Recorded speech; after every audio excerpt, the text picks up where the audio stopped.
तो बजट में पैसा बहुत ज़रूरी है, अगर पैसा हुँ, नहीं होगा तो आप कुछ दे नहीं सकते हैं।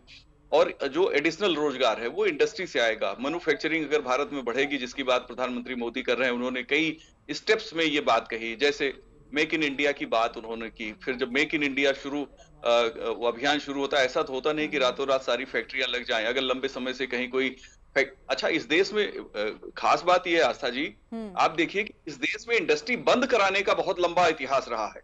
कानपुर हो, मुंबई हो, कोलकाता हो, सोशलिस्टों और कम्युनिस्टों ने अपनी श्रमिक यूनियन बनाकर सब बंद करा दी। तो जो लोग हुँ, लंबे समय तक, पिछले 50 साल तक इंडस्ट्री बंद कराते रहे हैं, अब वही रोजगार की बात कर रहे हैं। तो अब रोजगार के लिए तुरंत तो फैक्ट्री खुल नहीं जाएगी, ना लाल इमली खुल पाएगी कानपुर की, ना जूट मिलें, जेके जेके जूट मिल खुल पाएगी। वो ठीक तो है। सब बंद हुए, सब टेक्नोलॉजी पुरानी हो गई।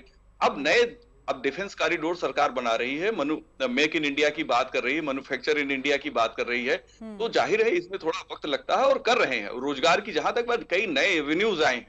कई न हुँ, अब आप देखिए, स्टार्टअप से लोग अच्छा पैसा बना रहे हैं। तमाम यूथ जो अच्छा काम करना चाहते हैं, वो कर रहे हैं। हुँ, लेकिन सरकारी नौकरियों के लिए जहाँ तक बात है, आप देखिए 60,000 पुलिस की भर्ती के लिए 48 लाख लोग आवेदन करते हैं।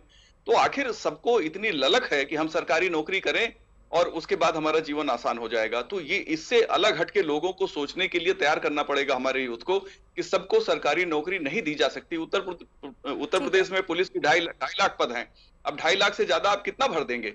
और तमाम सरकारी विभागों में बहुत से पद तो उनकी उपयोगिता ही खत्म हो गई। पंखा हिलाने वाला था, फर्राज था, तमाम जगह ऐसी थी जिनकी अब जरूरत ही नहीं है। टाइपिस्ट पुराने जमाने में होते थे, अब कंप्यूटर आ गया, चीजें ऑनलाइन फाइल हो गई। बहुत सी चीजें बदल रही हैं। इस बदलते हुए माहौल में एडजस्ट करने में लोगों को समय लगेगा। हमारा देश यथा स्थितिवादी है कि भाई ज्यादा बदलाव मत करो। तो लेकिन मोदी जी बदलाव करना चाहते हैं, और जो डेमोक्रेसी में वो बहुत ही डिफिकल्ट है। तो विपक्ष जो हुँ, मुद्दा लेके चल रहा है, उसमें उनको कामयाबी मिली है, उसी को लेके चलेंगे। लेकिन जो बदलाव की जी, दिशा जी, है, जी। वो उससे अलग जी, है, जी, जी। और उस रास्ते में शरद चलते त्रिवेदी जी हैं, अपने वो भी अपनी बात रखना चाहते हैं। जी, शरद जी।